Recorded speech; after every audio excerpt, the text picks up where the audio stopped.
I slammed my hand on the casket and screamed her name. Right there, in front of the pastor, the mourners, the flowers. I lost it completely.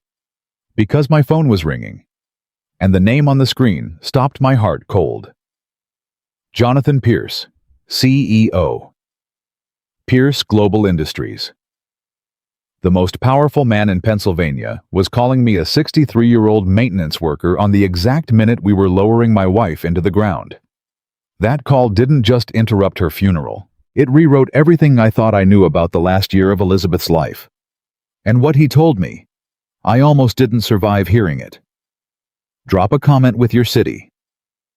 I want to see how far Elizabeth's story has traveled. And if you're new here, subscribe. You won't want to miss what comes next. I want you to understand something before I tell you this story. I am not a dramatic man. I never have been. For 35 years, I woke up before sunrise, pulled on my work boots, drove 40 minutes to a manufacturing plant outside Pittsburgh, and did my job. I fixed things. Machines, pipelines, broken equipment. I was the man you called when something stopped working and you needed it running again before the morning shift arrived. I didn't give speeches. I didn't make scenes. I handled problems quietly, practically, and without complaint. That was Daniel Whitmore. That was who I was.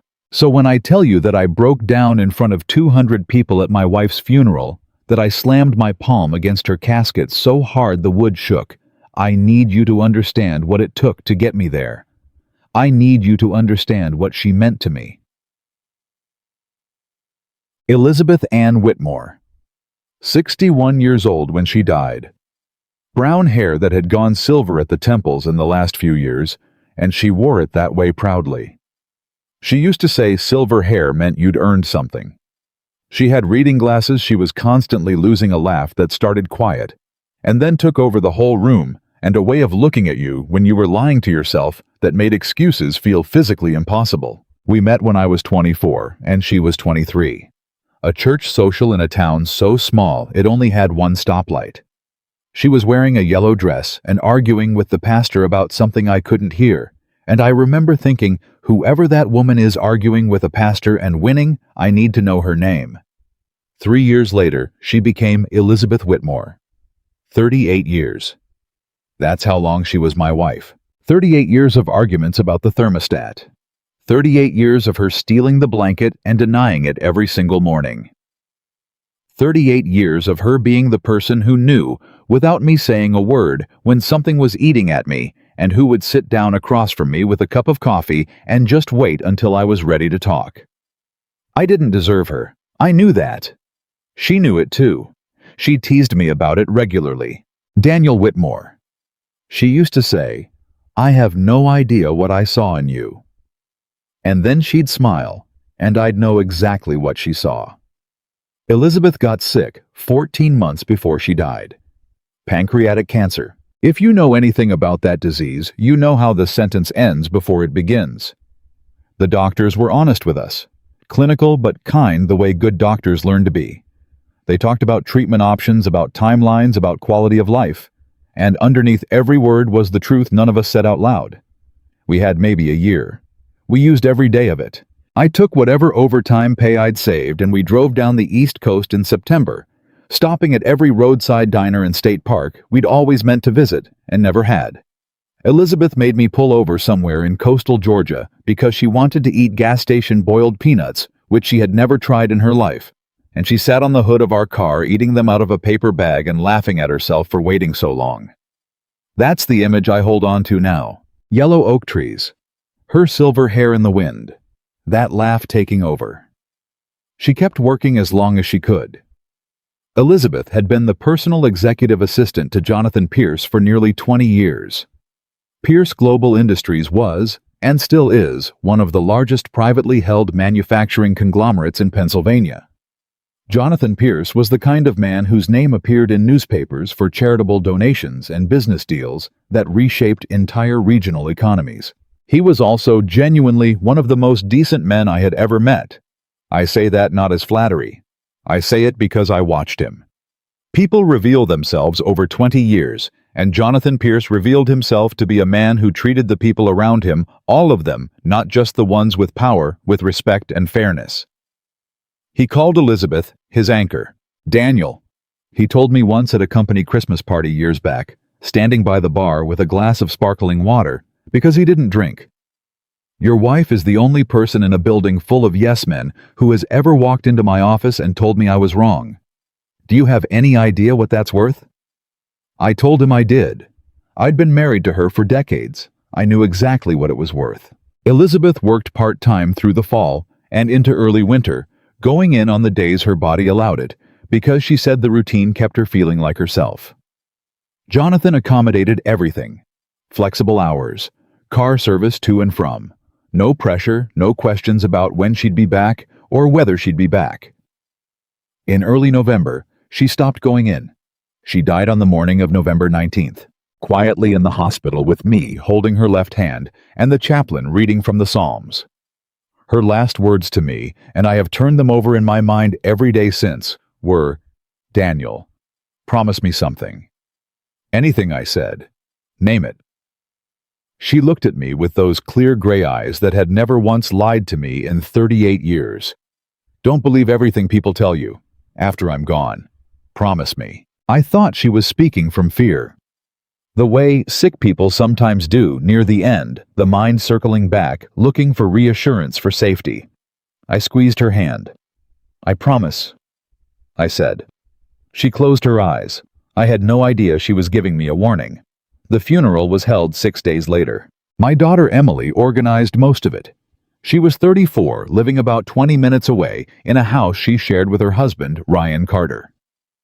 Emily had Elizabeth's dark eyes and her mother's stubborn streak, which had always made me proud. She was smart-driven and had launched a small home goods business 3 years prior that had unfortunately collapsed in the second year. The pandemic had gutted the market. It wasn't her fault. These things happen. Ryan Carter was her husband of 5 years. Tall, broad-shouldered, always dressed a little too well for the occasion. The kind of man who called you "sir" while shaking your hand and looked you directly in the eyes with an expression so practiced it almost felt genuine. Almost. I had never been able to name what bothered me about Ryan Carter. He did nothing wrong exactly. He said the right things. He showed up when he was supposed to. He remembered birthdays and brought wine to dinners and asked polite questions about my work. But there was something underneath all of it that I could never quite put my finger on.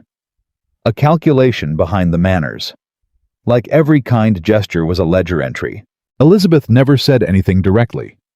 But I noticed that she smiled at Ryan the way she smiled at colleagues she was professionally courteous to, not the way she smiled at people she loved.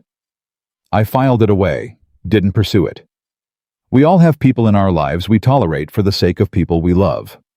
The morning of the funeral was gray and cold, the way November in Pennsylvania knows how to be not dramatic cold, just relentless, the kind that gets into your collar and stays there. 200 people came. People from the plant where I worked. People from Elizabeth's office, including several of Jonathan Pierce's executive team. Neighbors, church friends. A woman Elizabeth had worked with 30 years ago who had driven from Ohio that morning just to be there. I stood at the front and I shook hands and I said thank you because that was what you did, and inside I felt like I was watching myself from a very long distance. Like the real Daniel Whitmore had gone somewhere quiet and left a polite functional copy behind to accept condolences. Ryan stayed close to me all morning. He kept his hand on my shoulder at intervals. He guided me through the room. He spoke quietly to people on my behalf when I couldn't find words. At the time I thought he was being a good son-in-law. Now I understand that he was watching me, monitoring, making sure I was still in the dark. The burial was at a small cemetery attached to a Lutheran church where Elizabeth had occasionally attended services. Simple plot her name and dates on a gray granite stone we'd picked together back in October on one of her good days because she insisted on being part of the decision. I've been organizing things for other people my entire career, she'd said, sitting in the funeral director's office with her coat on because she was always cold by then. I am not leaving my own headstone to chance. She'd picked the scripture inscription herself. She opens her mouth with wisdom, and the teaching of kindness is on her tongue. Proverbs 31:26. They were lowering the casket. The pastor was speaking. Behind me, I could hear Emily crying, and the sound of it went through me like a blade, because she was my daughter, and her grief was real, and I loved her, and I didn't know yet what I know now. That was when my phone vibrated in my coat pocket. I ignored it. It vibrated again. I reached in and looked at the screen, just to silence it, and then I stopped. Jonathan Pierce. I stared at it. Jonathan Pierce had been at the funeral home that morning. He had embraced me and told me Elizabeth was the finest person he'd ever worked with, and that the world was smaller without her. He had left before the burial, I'd assumed, because his schedule demanded it, because men like Jonathan always had somewhere they had to be. But he was calling me now. Right now. At the exact moment they were lowering my wife into the ground. Jonathan Pierce had never called my personal cell phone in 20 years. Not once. I stepped back from the grave. Someone touched my arm, I don't know who. I held up one finger and turned away and answered the call. Jonathan? Daniel. His voice was wrong, low, careful, stripped of the confidence he carried like a second suit. Are you at the cemetery? They're putting her in the ground right now, I said. My own voice sounded like it was coming from somewhere else. Jonathan, what is this? A pause. I'm sorry to call now, but I've been sitting with this for 2 days, trying to figure out the right moment, and I don't think there is one, and you need to know. My chest tightened. Know what? I found something, in Elizabeth's office. Another pause, shorter, more deliberate. She hid something for you, Daniel, a box, with your name on it. I turned further away from the group. I pressed the phone harder against my ear. What kind of box? Documents, he said. Records. And a letter. Daniel, she left instructions that if she passed, I was to give it directly to you, and only to you. She was very specific about that part. Why would she? There's something else. His voice dropped further. I also found recordings. Conversations she saved on her office computer. I've listened to enough of them to understand that Elizabeth was aware before she died that someone close to you was planning something significant. The sounds of the funeral felt very far away. The pastor's voice, the wind through the cemetery trees, Emily crying somewhere behind me. Planning something, I repeated. What do you mean, planning something? I don't want to say more over the phone. Firm now, decisive. The other Jonathan, the CEO, coming back into his voice underneath the fear. I need you to come to my office. Today, if you can. Tonight, if you can't. I stood there at the edge of my wife's grave with my phone pressed to my face, and I tried to make my mind work. Jonathan, tell me one thing. Right now, is this about money? In part, he said. But Daniel, it's bigger than money. Elizabeth didn't just find financial records. She found a pattern, and she was frightened enough to hide the evidence and record her own conversations because she didn't know who else she could tell. The cold went through me then, not the November cold, something deeper. She could have told me, I said. A pause. She wanted to protect you, Jonathan said quietly. She said, and I'm reading from the note she left me, she said, Daniel has carried enough weight in this life. I will not put this on him until I know the full truth. And if I don't make it long enough to tell him myself, make sure he hears it from you. I lowered the phone from my ear for a moment. 38 years. She was still protecting me at the end, still carrying things alone so I wouldn't have to. I put the phone back up. There's one more thing, Jonathan said. And I need you to hear me carefully. Go ahead. When you come, do not tell Emily, and do not tell Ryan. The air went out of me. Jonathan. Daniel. His voice was very quiet now, very still. Please, trust me. Elizabeth was very clear on this point too. The note says, tell no one in the immediate family, especially not Ryan. I stood at my wife's graveside. Her coffin was in the earth. 200 people were 20 feet behind me. My son-in-law was among them, hand on Emily's shoulder, looking exactly like a man who had nothing to hide. And my wife, who had known every corner of my heart for 38 years, had used her last weeks on earth to secretly build a case against someone close to us, and left it in the hands of her boss to make sure I survived it. "I'll come tonight," I said. "Thank you," Jonathan said. I hung up. I stood there for another moment with the phone in my hand and the wind in my face, and Elizabeth 3 feet below me in the ground. "Don't believe everything people tell you." That's what she'd said. Not because she was afraid of dying, because she was afraid of what would happen to me after she was gone. And she was right to be afraid. I turned around and walked back toward the group. Ryan looked up when I approached and gave me a nod, quiet, sympathetic asking without asking if I was okay. I nodded back. I smiled the way a man smiles when he's grieving and doesn't want to make a scene. But inside, for the first time since Elizabeth got sick, something had shifted. The grief was still there. It would be there for the rest of my life.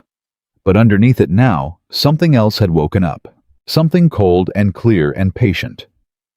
The part of me that fixed broken things. The part of me that had spent 35 years figuring out what was wrong with a system before the damage spread. The part of me that did not quit. Elizabeth had trusted me to be that man. Even now. Especially now. I took my place at the graveside. I watched them finish.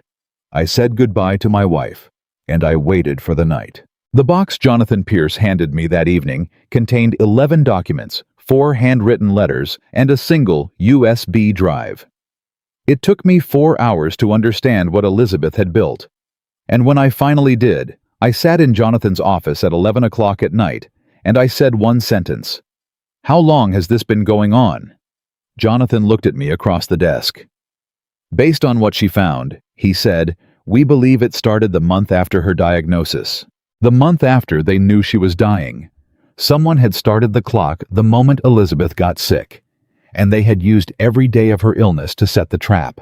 Jonathan Pierce's office was on the 14th floor of a building in downtown Pittsburgh, and I had been inside it maybe 3 times in 20 years. Always for company events. Always with Elizabeth beside me whispering names in my ear because she knew I was terrible with faces. Always feeling like a man who had wandered into a room built for someone else. That night I walked in alone. It was past 7 o'clock. The building was empty except for a security guard at the front desk, who clearly knew I was coming because he waved me through without a word and pointed me toward the elevator. The lobby was all polished stone and low light, and my work boots made sounds on the floor that felt too loud for the silence. Jonathan was standing when I walked in, not sitting behind his desk the way powerful men usually position themselves when they want you to feel the difference in your circumstances. He was standing at the window with his jacket off and his sleeves rolled up and a look on his face that I had never seen on him before. He looked tired. Not the tired that comes from a long day. The tired that comes from carrying something heavy for too long and finally being allowed to set it down. "Thank you for coming," he said. "You didn't give me much of a choice," I said.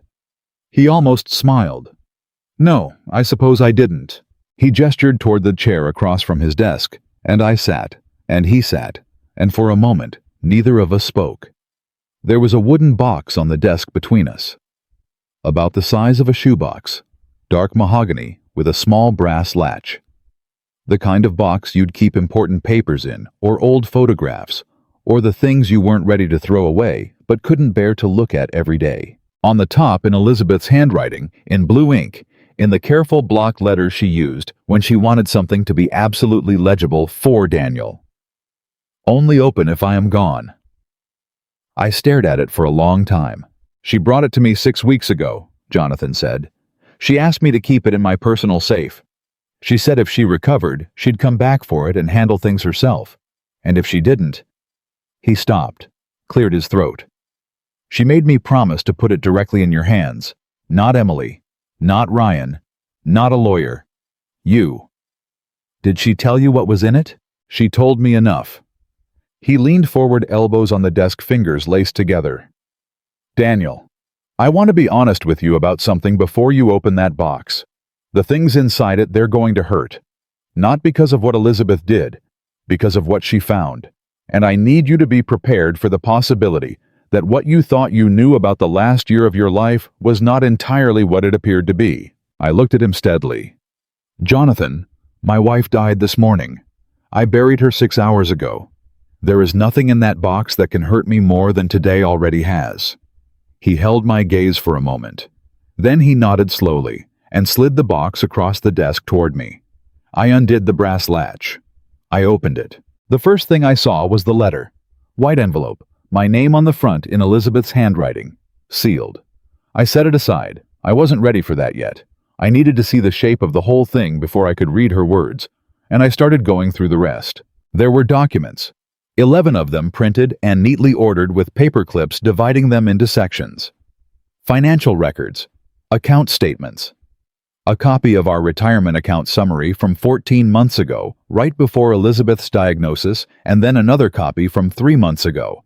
And when I set them side by side, I felt a cold sensation begin at the base of my spine and move upward very slowly. The numbers were wrong. Not catastrophically wrong. Not obviously screaming wrong. Just quietly, incrementally, carefully wrong in the way that things get when someone is paying very close attention to how much you're paying attention. How much, I said. In total, Jonathan said, based on what Elizabeth calculated, somewhere between $60,000 and $80,000. Possibly more. The transfers were small and spread across 14 months. Nothing large enough to trigger an automatic flag. $60,000 to $80,000. That was most of what we had. We weren't wealthy people. I had a pension coming, and Social Security, and the retirement account we'd been building since our 40s. That account was supposed to be our old age, the thing between us, and having to ask our daughter for help. Where did it go? I said. That's where it gets complicated. Jonathan reached into the desk drawer and pulled out a folder separate from the box.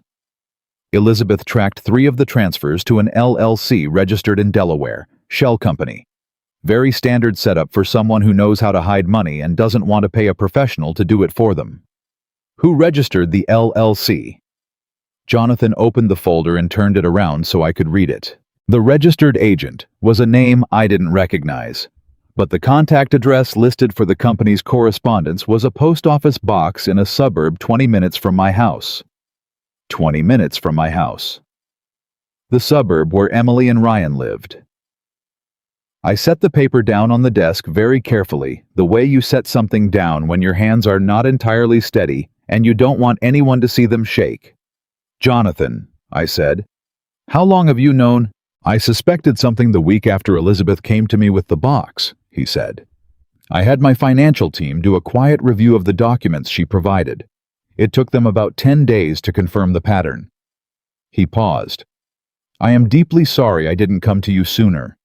Elizabeth asked me to wait until it was over. She was still hoping she was wrong. Was she wrong? He looked at me. No, he said. She was not wrong. I picked up the white envelope with my name on it. I opened it. Elizabeth's handwriting. 3 pages front and back in the small, neat script she'd used for 38 years on grocery lists and birthday cards and notes she'd leave on the bathroom mirror when I had an early shift, and she knew I'd forget to eat breakfast. My Daniel, if you're reading this, then I didn't get enough time to fix it myself. I'm sorry for that. I know this is not the goodbye you deserved, and I know reading these words when I'm not there to sit across from you and hold your hand is going to feel like the worst kind of wrong. But I need you to listen to me. I need you to hear me the way you heard me for 38 years, because what I'm about to tell you is the most important thing I have ever said. I stopped reading. I pressed my lips together. I looked at the ceiling for a moment. Jonathan said nothing. He just waited the way a decent man waits when someone else is at the edge of themselves and needs a second to pull back. After a moment, I kept reading. The money is the smallest part of it. I know that seems impossible to believe when you see those account statements, but it's true. The money can be recovered. What scared me, what kept me up at night in those hospital rooms when I should have been resting, was the other documents. The ones I found in Ryan's briefcase in April. I stopped again. She found something in Ryan's briefcase, I said aloud. Keep reading, Jonathan said quietly. I wasn't snooping. He had left it in our living room when they came for Easter, and I was clearing up after dinner, and it fell when I moved it to make room, and a folder slipped out. I wouldn't have thought anything of it. Ryan always has files with him. He's always working on something, except that I saw our names on the tab. Yours and mine. Daniel and Elizabeth Whitmore. And underneath that, the name of our bank. I took photographs with my phone before I put everything back. What I photographed were drafts. Unsigned forms. Medical power of attorney documents with your name on the signature line, and Ryan's name listed as the designated agent. A will amendment. Not the real one. Not the one we have on file with our attorney, but a different version with changes I never agreed to and never would have agreed to. He had prepared documents designed to give himself control over your finances and your medical decisions. In the event of my death, Daniel Ryan had paperwork ready to step in and take over your life. I put the letter down on the desk. I sat there. The room was very quiet.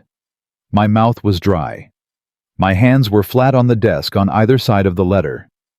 I was pressing them down hard, because that was the only way I could feel them.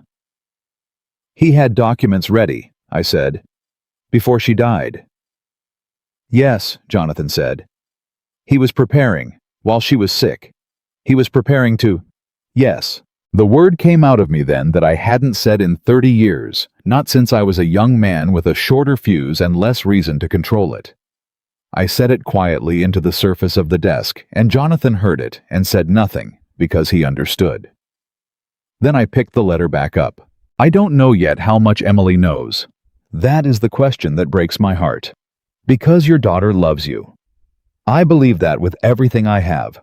But Ryan has had 5 years to work on her, and Emily has always trusted the people she loves without questioning them enough, and I am genuinely afraid that he has used that against her. I started recording conversations in October.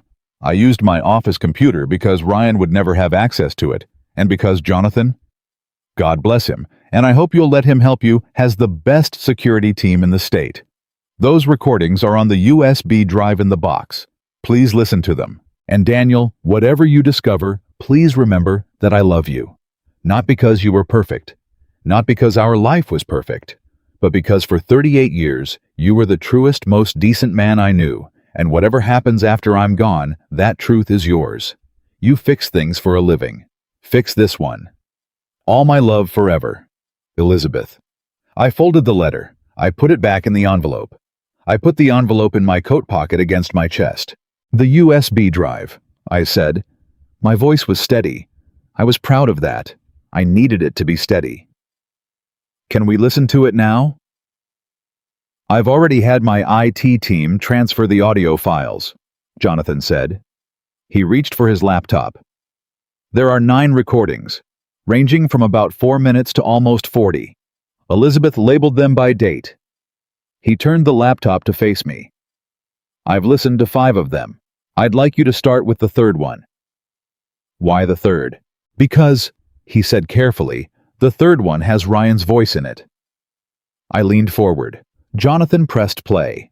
The recording was made in October, a Tuesday afternoon based on the file name. The audio quality was surprisingly clear. Elizabeth had used the computer microphone and somehow gotten the levels right, or maybe the acoustics of our living room just worked that way. At first it was just background sound, the television on low, the sound of dishes in the kitchen. Then Ryan's voice.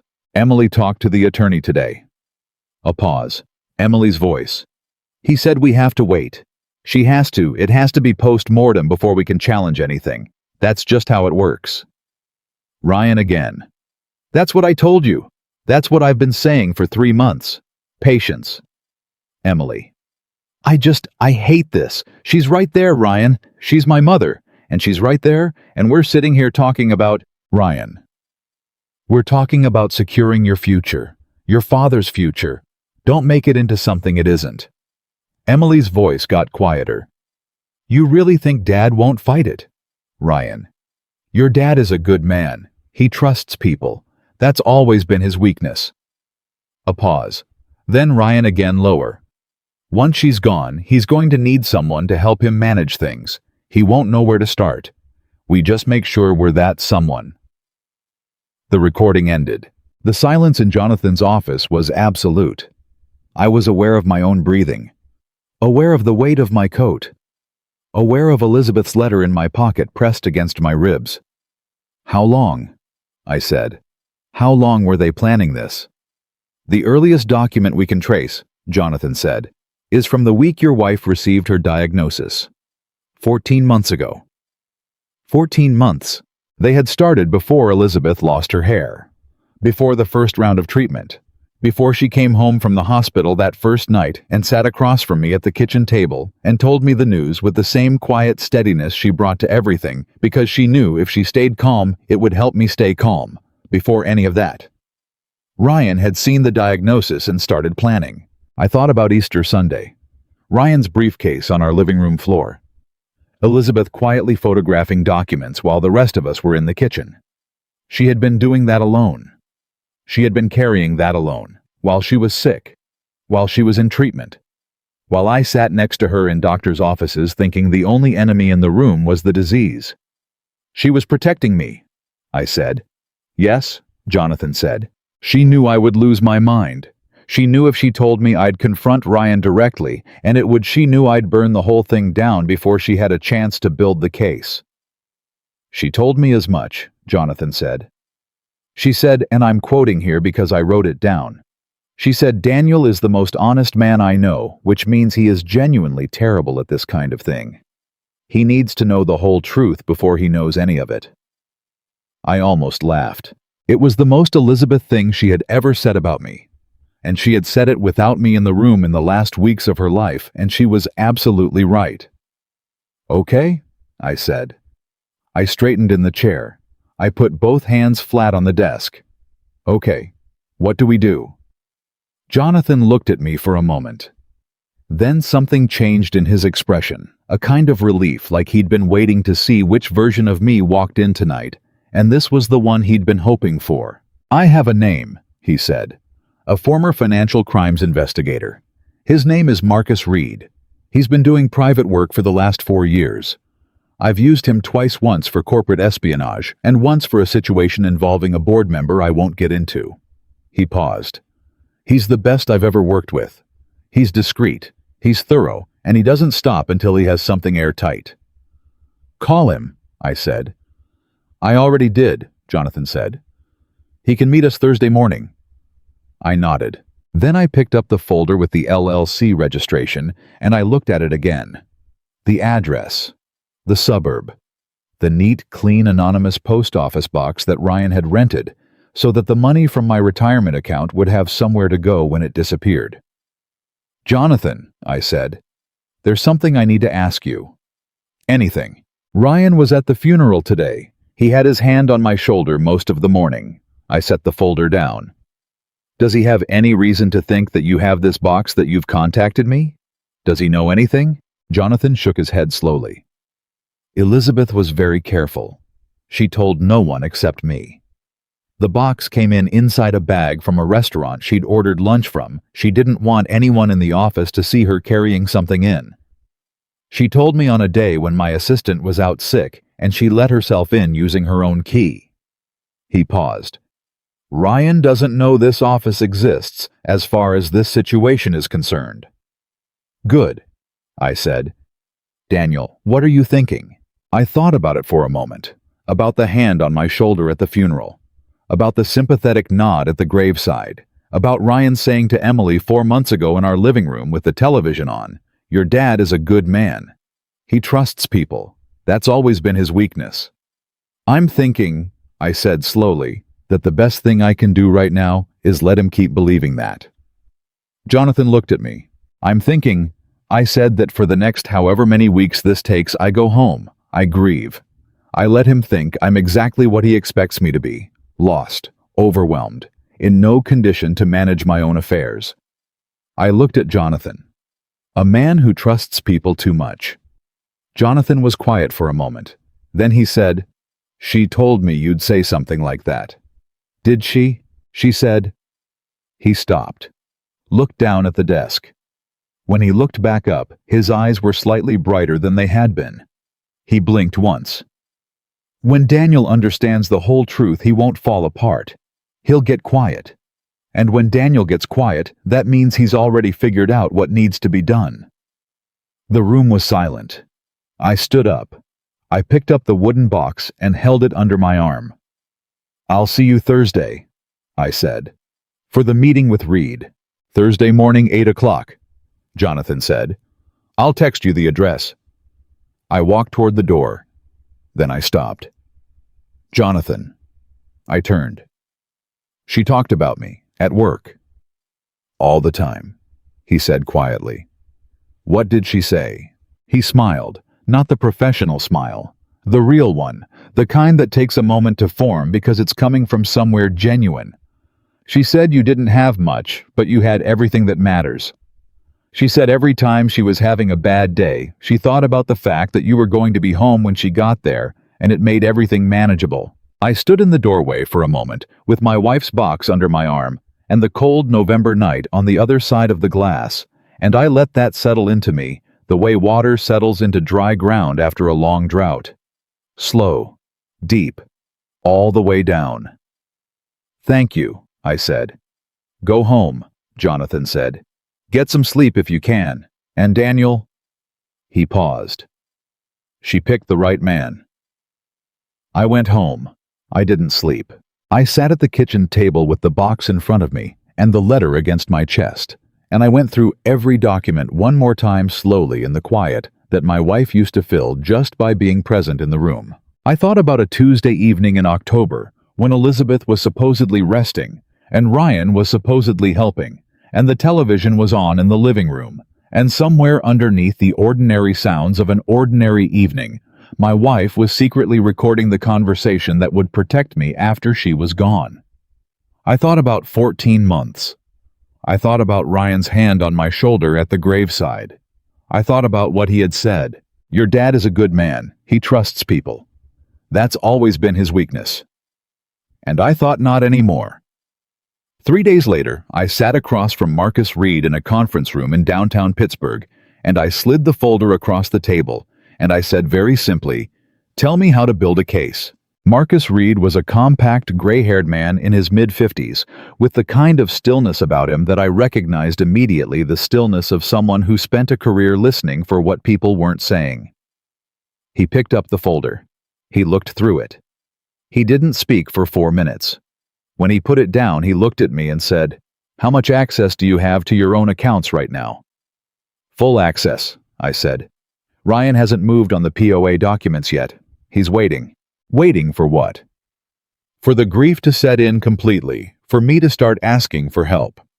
I looked at him steadily. He's waiting for me to invite him in.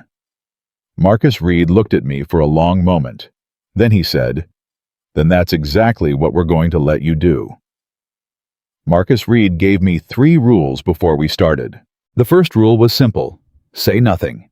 Not to Emily. Not to Ryan. Not to any family member, any neighbor, any friend who might mention it in passing at the wrong moment.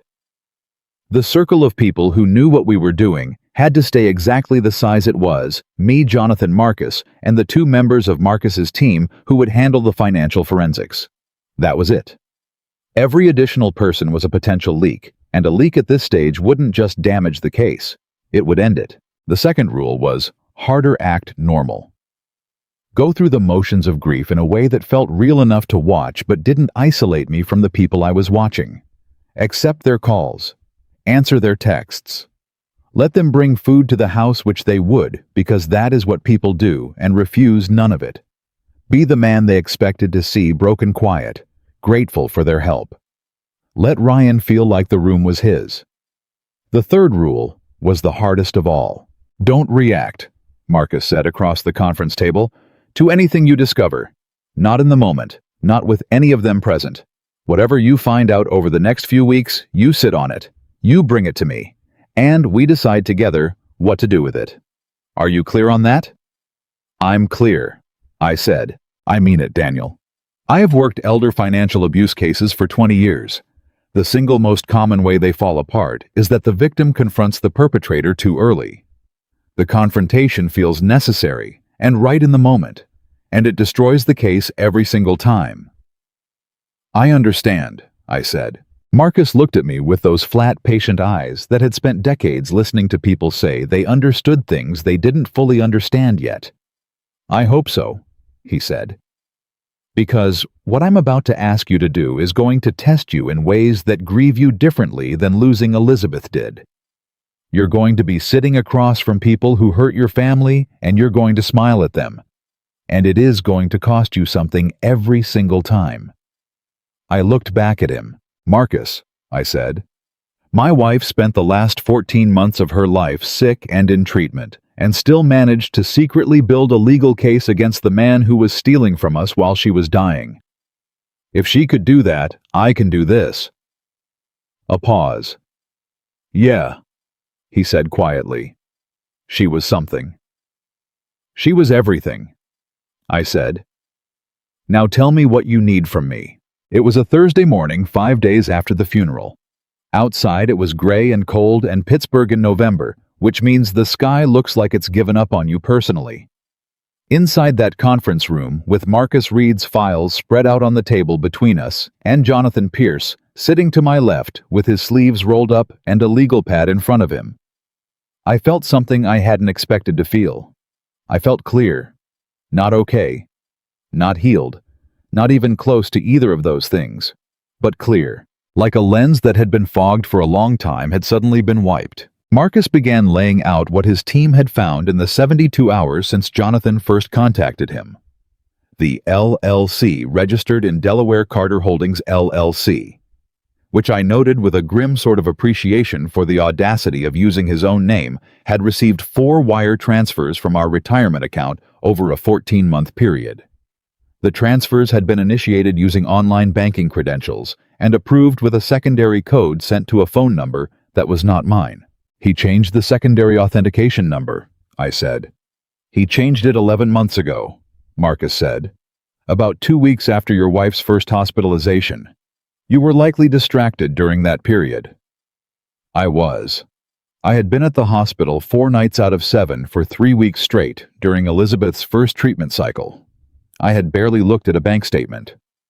He waited for the right window, I said. He waited for a window when you'd be too consumed to notice a routine account alert, Marcus confirmed. It's a very common pattern in financial elder abuse cases. The caregiver creates a crisis that absorbs the victim's attention, and while the attention is absorbed, they make their move. He didn't create the crisis, I said. Elizabeth's cancer did. Correct. But he recognized the opportunity and used it, which from a legal standpoint makes it premeditated exploitation. That's a stronger charge than opportunistic fraud. I sat with that for a moment.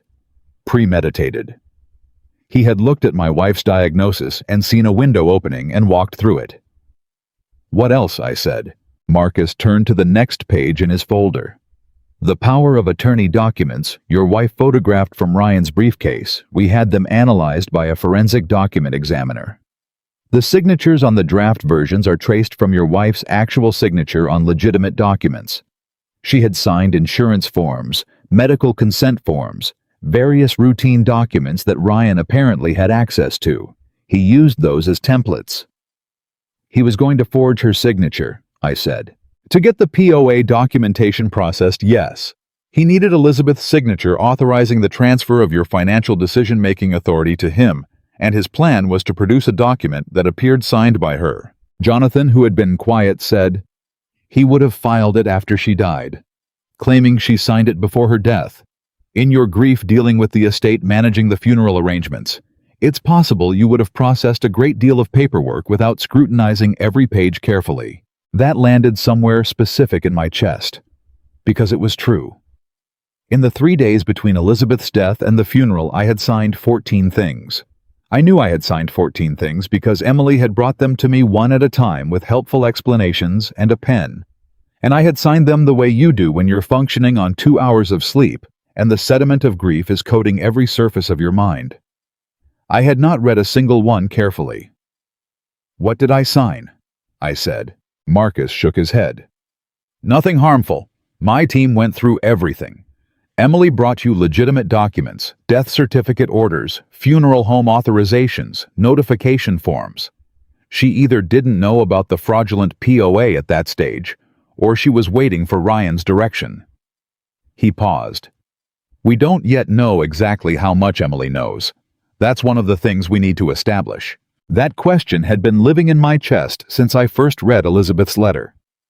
I don't know yet how much Emily knows. Her words, her uncertainty. Even Elizabeth, who had been watching for months and recording conversations and building this case like a quiet, meticulous architect, even she hadn't been able to answer that question cleanly. My daughter. My 34-year-old daughter who had Elizabeth's dark eyes and her stubbornness and who had cried at the graveside in a way that didn't look like performance, that looked like a daughter who had lost her mother. But who had also said on a recording in October, into the ambient sound of her own living room, I still can't believe Mom found out. She knew something. How much was the question? What do I do about Emily? I said. Right now, nothing, Marcus said. Emily is the most complicated piece of this. She may be a co-conspirator, or she may be partially informed but not fully aware of the criminal elements. The distinction matters enormously for what charges are ultimately filed. He leaned forward. Here's what I know about situations like this. The spouse in Emily's position almost always knows more than they've admitted to themselves. People have a tremendous capacity to know something without knowing it, to allow themselves just enough information to be useful without taking in enough to feel guilty. I understood that better than I wanted to. What do you need from me right now? I said. Marcus looked at me steadily. I need you to go home. I need you to call Ryan today.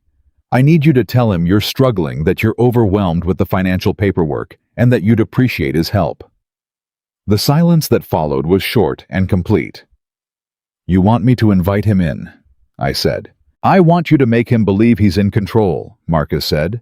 Because a man who believes he's in control gets comfortable, and a comfortable man makes mistakes. I called Ryan that afternoon. I sat in Elizabeth's chair at the kitchen table. Her chair, the one with the slight indentation on the left armrest from 30 years of her resting her elbow there while she read, and I called my son-in-law. He answered on the second ring. Daniel, hey. I was actually thinking about calling you today. How are you holding up? Not great, I said, which was true enough that saying it cost me nothing. Ryan, I'm drowning a little bit in paperwork. Insurance stuff. The bank accounts, there are notifications I need to send, and I keep picking things up and putting them down because I can't concentrate. Of course you can't, he said. Warm, immediate, concerned. The performance was seamless. That's completely understandable. Listen, let me come over. I can help you sort through everything. Emily and I were planning to check on you this weekend anyway. I'd appreciate that, I said. I really would. Don't worry about any of it, Ryan said. That's what family is for. I put the phone down on the table and I sat there for a minute and I breathed. Just breathed. In through the nose, out through the mouth, the way the hospital counselor had taught Elizabeth in her first round of treatment, and she had taught me because she said I needed it more than she did. Then I went upstairs and changed the password on my online banking account to something Ryan would never guess. And I went to the bank the next morning alone before Ryan came over, and I spoke to the branch manager and put a fraud alert on every account and requested paper statements going forward and added a secondary contact notification, Jonathan Pierce's cell phone number, to receive alerts on any changes to authentication methods. Ryan didn't know I'd done any of that. When he arrived that Saturday with Emily and a grocery bag full of food, neither of them would make, because Ryan Carter did not cook. He found me at the kitchen table with a pile of papers and the look of a man who had no idea where to start. Which was, of course, exactly what we had planned. Okay, he said, pulling a chair close and sitting next to me in a way that felt proprietary, like he was already settling into a role. Let's go through this together. What have you got? Bank statements, I said. Insurance documents. Some things from Elizabeth's attorney that I don't fully understand. Let me see. He reached for the pile. I let him take it. He spent 40 minutes going through the documents with an expression of helpful concentration, that I watched from behind the face of a grieving man who trusted people too much, and I watched him the way I'd spent 35 years watching machines. Looking for the thing that was just slightly off, the gear that turned a fraction too slow, the valve that hesitated before opening. I saw it twice. The first time was when he came to the retirement account statement. A current one. Current balance. Accurate, and his eyes moved across the numbers in a way that was too fast. He already knew what he was looking for. He was checking, confirming. The second time was when he came to a document from Elizabeth's attorney about the will. He stopped. He read it twice. Then he said very casually, "Has the attorney talked to you about the estate process yet? Probate, that kind of thing?" He called, I said. I told him I wasn't ready. Of course. Ryan set the paper down. But Daniel, whenever you are ready, I'd be glad to go with you, to make sure you understand everything. These processes can be confusing, and you shouldn't have to navigate them alone. I looked at him. I let my eyes go soft, the way they probably looked for real in those first 3 days after Elizabeth died when I was walking through fog. I let him see a man who was grateful. "That means a lot, Ryan," I said. "It really does." He smiled. And underneath the table, where he couldn't see it, my hand curled into a fist. 3 weeks passed. Marcus Reed called me every Tuesday and Friday morning. He had his financial forensics team tracing the LLC transaction chain with a specificity that was apparently extremely unusual for money that had only moved through 3 layers of accounts. Ryan was good at this. He wasn't a professional, he wasn't a criminal mastermind running a sophisticated operation, but he was careful and methodical, and had done enough research to make the transfers difficult to trace without the kind of tools Marcus had access to. But difficult was not impossible. On a Friday afternoon in early December, 3.5 weeks after the funeral, Marcus called me, and I knew from the first syllable that something had changed. "We found the final account," he said. "The money didn't stay in the LLC account. It was moved again twice through 2 business accounts registered to a construction company in Ryan's brother's name." "His brother," I said. "James Carter, lives in Ohio. The construction company appears to be legitimate. It does real work, but there's a secondary account attached to it that receives transfers and then disperses them as what appear to be contractor payments. Except the contractors don't exist." "Ghost contractors," I said. "Ghost contractors," Marcus confirmed. "This is a more sophisticated structure than I expected from him, honestly. He either had help or he researched this very carefully. Does it matter which? Not for the criminal case number. For civil recovery, possibly. But let's focus on the criminal case first." A pause. "Daniel, we have enough for an initial filing. The forensic trail is solid. The forged documents, the unauthorized transfers, the LLC, the dispersal mechanism, it's all there. What we don't have yet is admissible recorded evidence of intent. Something that shows a court unambiguously that Ryan Carter knew what he was doing, understood it was wrong, and did it deliberately. What would that look like?" I said. "Ideally, a conversation. Ryan on record discussing the plan, his awareness of the documents, his awareness of the money." A pause. "Do you have any idea how we might get that?" I thought about it. I thought about Ryan at my kitchen table 3 weeks ago, going through documents with the careful eyes of a man who already knew exactly what was in them. I thought about what Marcus had told me on day 1. A comfortable man makes mistakes. Ryan was comfortable. He believed he was 2 steps ahead of a grieving old man who trusted people too much. "His brother called him last week," I said. "Ryan mentioned it when he was here. He said James was asking about the estate timeline." Silence on the other end. "James is involved," Marcus said. "That was my read," I said. "Okay." Marcus's voice got very focused and very quiet, the way a man's voice gets when the shape of something becomes clear to him. "Here's what I think we need to do. I think we need to create a situation where Ryan believes the estate is moving faster than he expected. That there's a specific decision coming, something about the retirement account, and that if he wants to move on the POA documentation, he needs to do it now." "You want to apply pressure," I said.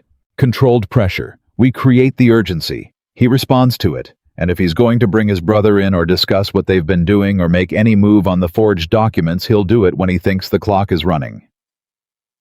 I was quiet for a moment. Then I said, "Marcus, I want to do something else first."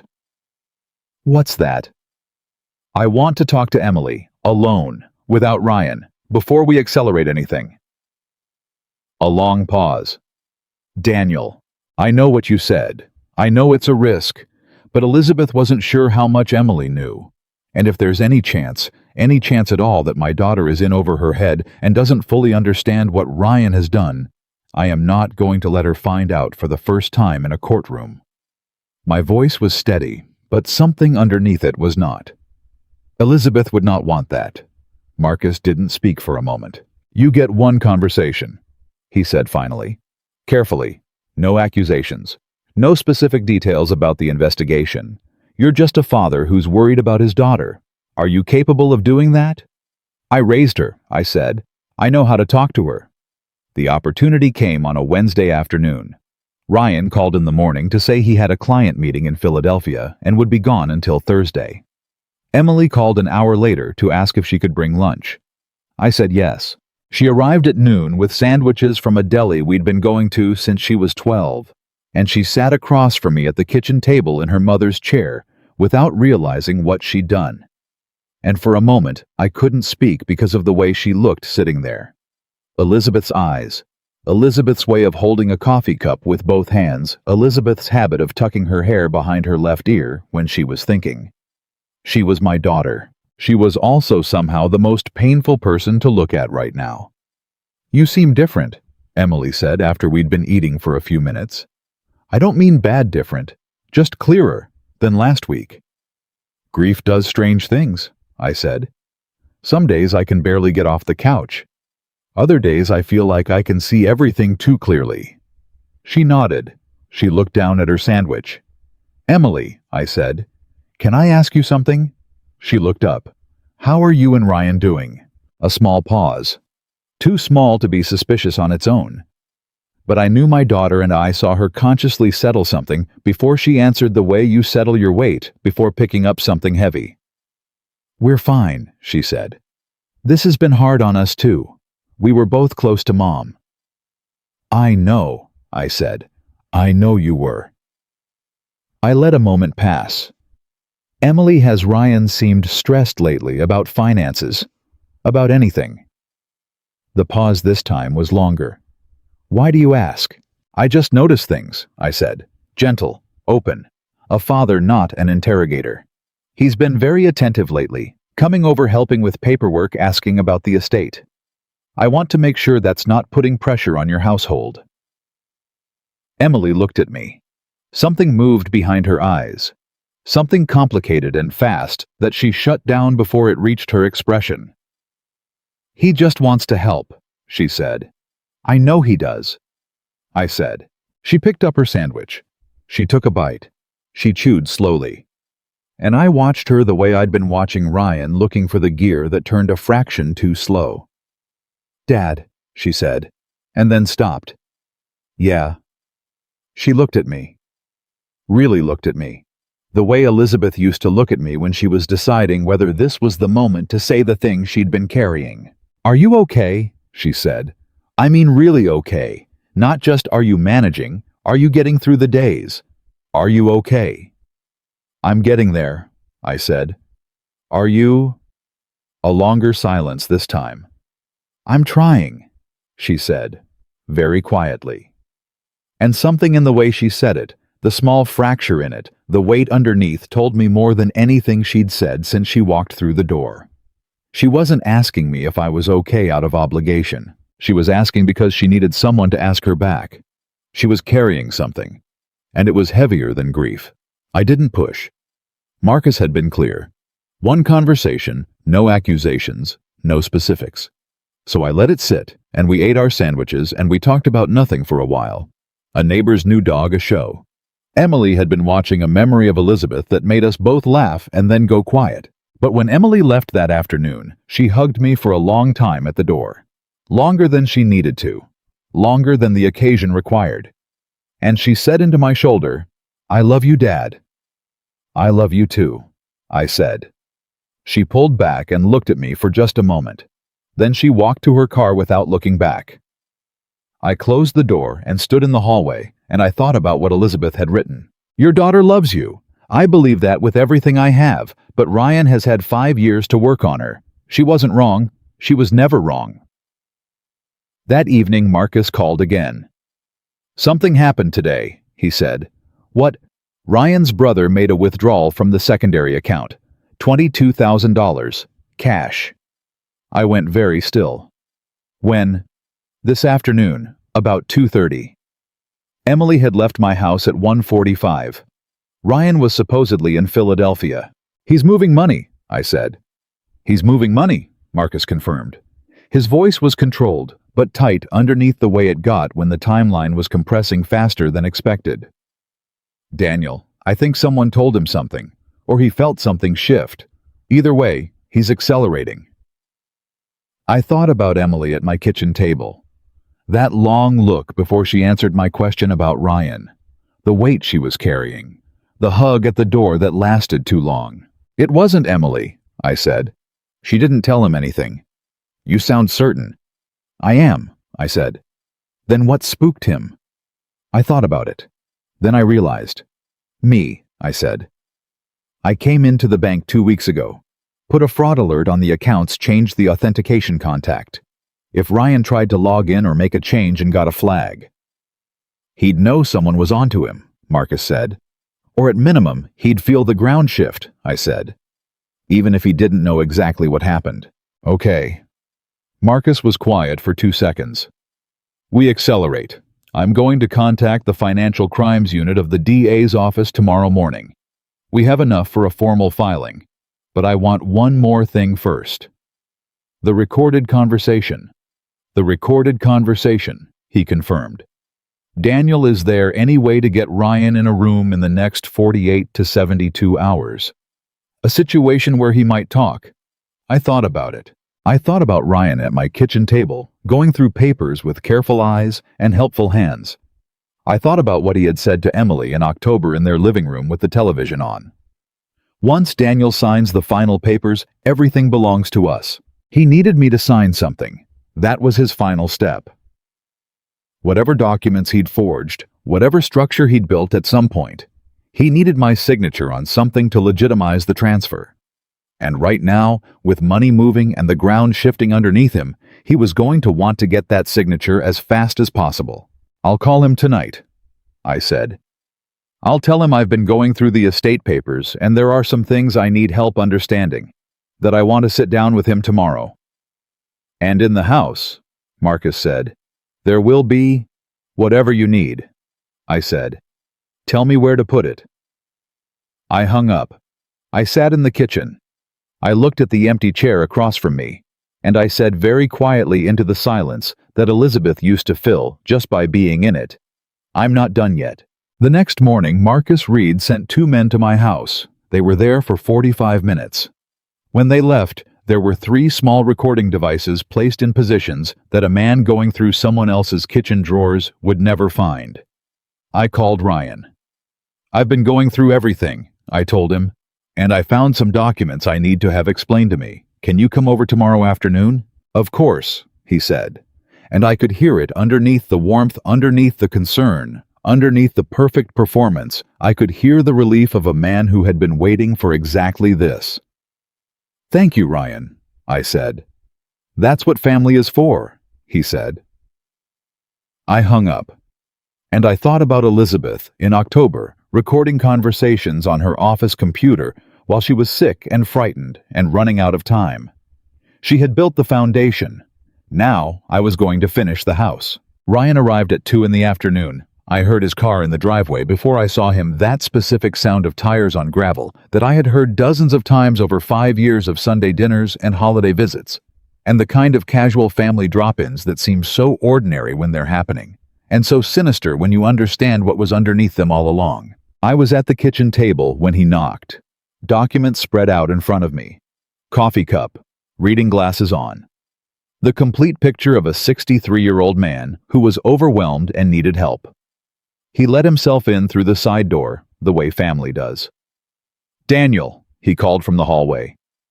"In here," I said. He came in and looked at the table, and his eyes moved across it fast, the same fast sweep I had seen 3 weeks earlier, the sweep that knew what it was looking for before it started. He found the retirement account statement in the stack, and I watched him clock it. Then he looked at me. "You look tired," he said. "I am tired," I said. "Sit down, Ryan. Thank you for coming. Thank you for—" He sat across from me in Elizabeth's chair, and he pulled the stack of papers toward him, and he began going through them with that practiced expression of engaged helpfulness. And I watched him from behind my reading glasses, and I thought about the 3 recording devices Marcus's team had placed in this room, and I breathed slowly, and I waited. "Okay," Ryan said after about 10 minutes of going through papers. "So here's what I think you need to do. The first thing is consolidate. You've got accounts in 3 places right now, the joint checking, the savings, and the retirement. It would be simpler for you to have everything managed through a single point." "That makes sense," I said. "And honestly, Daniel and I say this as family, not as anything else. The retirement account is the one you need the most help with. These investment allocations are complicated. You shouldn't be making those decisions alone, and you shouldn't be paying a financial institution management fees to make them for you when you don't even know if the strategy is right for your stage of life." I looked at him. "What would you suggest?" He leaned back slightly, comfortable. The ground was his. "There are private wealth management options that are much more efficient for someone in your situation. I know a couple of people I could connect you with. And to transfer management, it's actually a pretty simple process. Just needs your signature on a transfer of authority form, and then whoever you designate as your financial agent can handle everything on your behalf." There it was. Transfer of authority. Financial agent. His language was careful, not the specific legal terms from the forged documents, but pointing in the same direction. He was walking me toward it. Slowly, helpfully, with the voice of a man who only wanted what was best for me. "That sounds like a lot to process," I said. "It is a lot," he said immediately. "That's exactly why you shouldn't do it alone. Emily and I have talked about this, actually. We want to be that support system for you, Daniel, going forward. We don't want you sitting in this house buried in paperwork, stressed, not sleeping." He paused. "Elizabeth would have wanted us to take care of you." He used her name. He said her name in this kitchen where she had made coffee every morning for 30 years, and he used it as leverage, and he did not blink. Something moved through me that I will not name, because naming it would not do it justice. I pressed my foot flat against the floor underneath the table, and I held it there. "She would have," I said. "She was always thinking about other people." "She was," Ryan said. He looked genuinely moved for a moment. The performance was extraordinary. "I miss her too." "I know you do," I said. He picked up a document from the stack. "Now this one here, this is from Elizabeth's life insurance policy. Have you been in touch with the carrier yet?" "Not yet," I said. "I haven't been able to face the phone calls." "I can make those calls for you," he said, immediately, naturally. "Just add me as an authorized contact on the account. It's a 2-minute process online, and I can handle all the follow-up. You shouldn't have to deal with insurance bureaucracy right now. Authorized contact on the insurance account. Transfer of financial authority." He was building it layer by layer, the way you build any structure. Start with the foundation. Add the walls, then the roof. By the time it was finished, I was supposed to be inside it without knowing it was built around me. "Ryan," I said, "can I ask you something?" He looked up from the papers. Open face, patient eyes. "Are you and Emily okay financially? I know the business was hard. I know the last couple years haven't been easy." A very brief stillness. "We're fine," he said. "A little stretched like everyone, but fine." "Why?" "Because you're spending a lot of time over here," I said. "Helping me, coming by, dealing with my paperwork. I don't want it to be a burden." "It's not a burden," he said, very smooth, very warm. "Your family." "Good," I said. "I just wanted to make sure." He went back to the papers. I watched him. And then my phone rang. I looked at the screen. Marcus Reed's number. We had agreed he would call at 3:15 with a specific message, and it was 3:17, and I picked up the phone and said, "Excuse me, I have to take this." And I walked out to the back porch and pulled the door mostly closed behind me and answered. "We have a problem," Marcus said. My heart rate went up. "What kind of problem?" James Carter made another withdrawal this morning. $38,000. The account is almost empty. His voice was tight and controlled. If Ryan moves the retirement account funds before we file, we lose the trail. We need the conversation today, Daniel. Whatever he says in that room needs to be enough. Because I'm filing tomorrow morning regardless, but I want what he says today in the record. Understood, I said. How's it going in there? He just suggested I add him as an authorized contact on the insurance account, I said quietly. A pause. He's moving fast, Marcus said. Because he's scared, I said. Something shifted and he knows it. He's trying to lock things in before he loses the window. Then let him try, Marcus said. And Daniel, when you go back in there, I need you to give him an opening. Ask him directly about the retirement account transfer. Use the phrase, power of attorney. Let him lead. And if he walks it back? He won't, Marcus said. He's too far in. He can't afford to walk it back now. I went back inside. Ryan looked up when I came in. Everything okay? That was Elizabeth's attorney, I said, which was not exactly true, but was not exactly a lie either, because I had spoken to Elizabeth's attorney that week, and the general topic of my response was at least adjacent to accurate. He mentioned something about a power of attorney, something Elizabeth may have set up before she died. I don't fully understand what that means.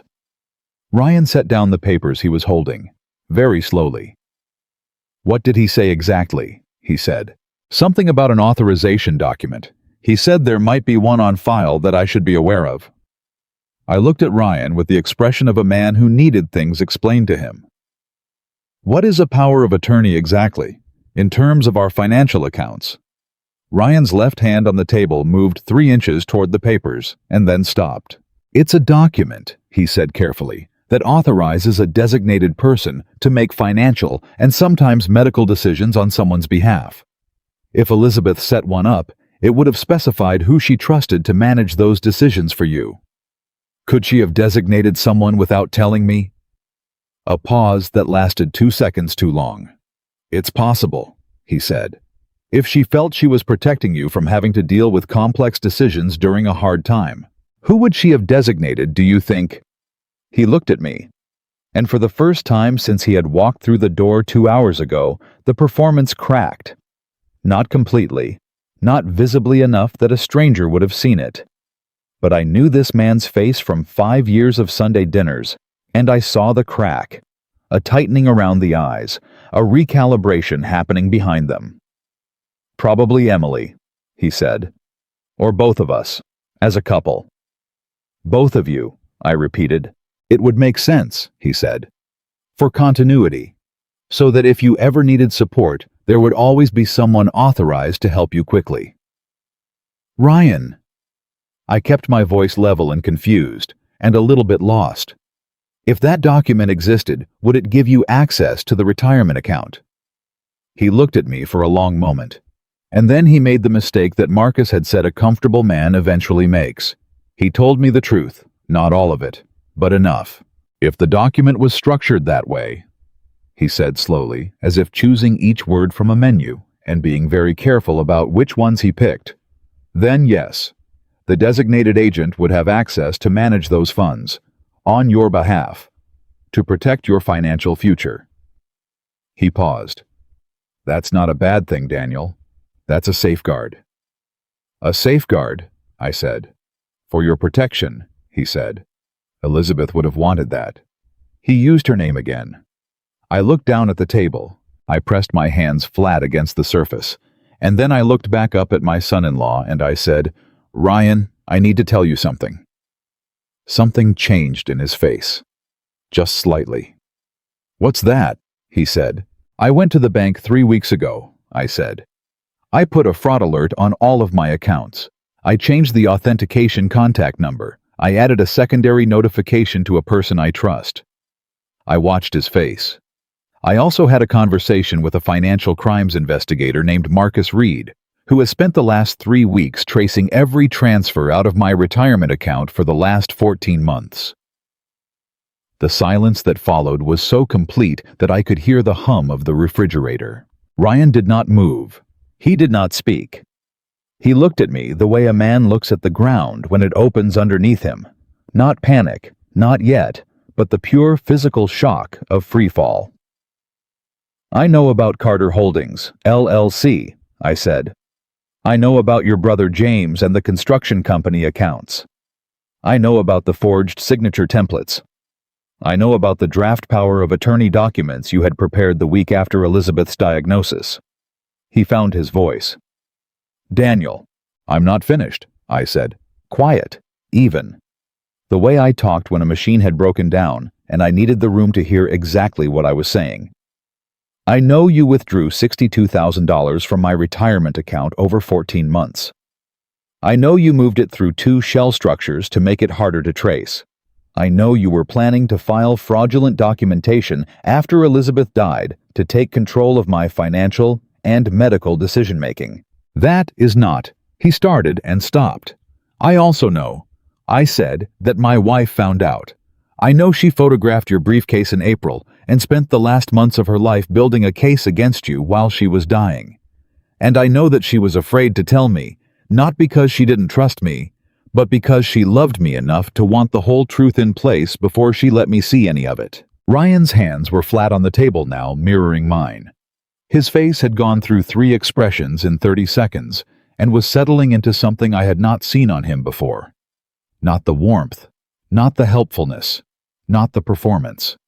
Something stripped down and cornered.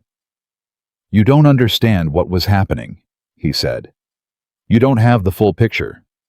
"Then explain it to me," I said. "Right now, the full picture." He looked at me, and then he made the second mistake. He tried to negotiate. "Emily was going to lose everything," he said. His voice was different now, faster, lower, the smooth cadences gone. "The business failed, and we had debt that you don't know about. Daniel's serious debt, and I was trying to find a way to stabilize things before it collapsed around us. And I know how it looks, but I was never going to leave you without resources. I was going to pay it back." "You were going to pay it back," I said. "Once things stabilized. Once we got through the worst of it." "With what money?" He stopped. "The business failed, Ryan," I said. "There was no recovery timeline. There was no plan to pay it back. There was only a plan to take what was mine and structure it so I couldn't prove it. I wasn't going to let you suffer. My wife died," I said. The steadiness in my voice surprised me. "My wife spent the last months of her life sick and frightened and secretly recording conversations in her house because she was afraid of the man her daughter married. That is suffering. That is what you created." I stopped. "Did Emily know?" He didn't answer immediately. That was its own answer. "How much did Emily know?" I said. "She knew we were in trouble," he said. "She knew I was trying to find solutions. She didn't know the specifics. But she knew something was happening with our accounts." He looked at the table. "Ryan, did my daughter know?" "She knew some of it," he said finally, very quietly. "Not all of it. I kept most of the details from her. I told her it was a loan, a temporary arrangement." A loan. He had told my daughter he was borrowing money from her dying mother's retirement account.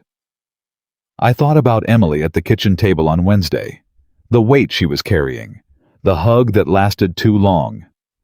"I love you, Dad," set into my shoulder like a confession. She had known it was a loan she couldn't tell me about.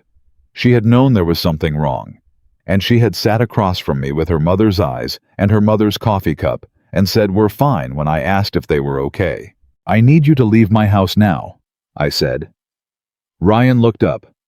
"Daniel, I am not going to raise my voice," I said. "I am not going to threaten you." I am not going to do anything except tell you that you need to stand up right now and walk out that door.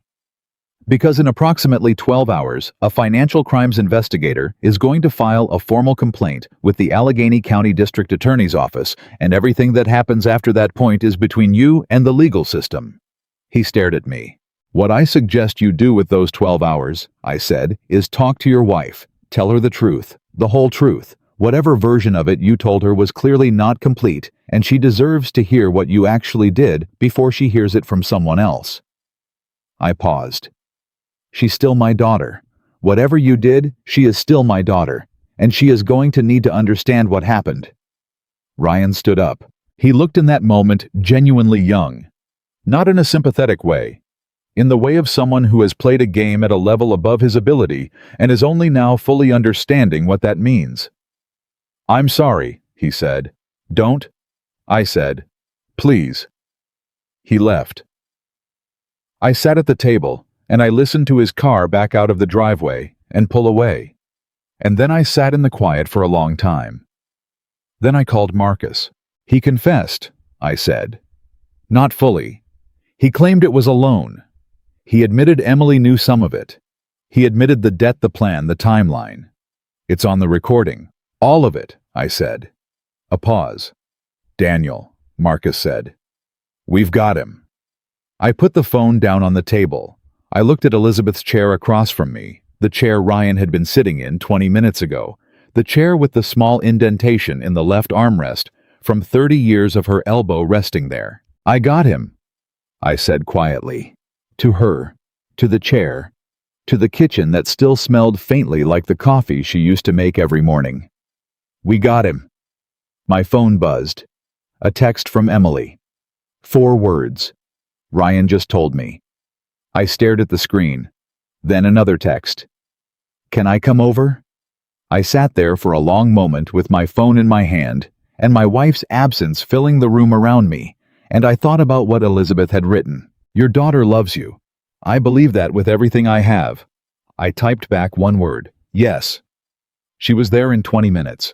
She came through the side door without knocking the way she always had since she was 16.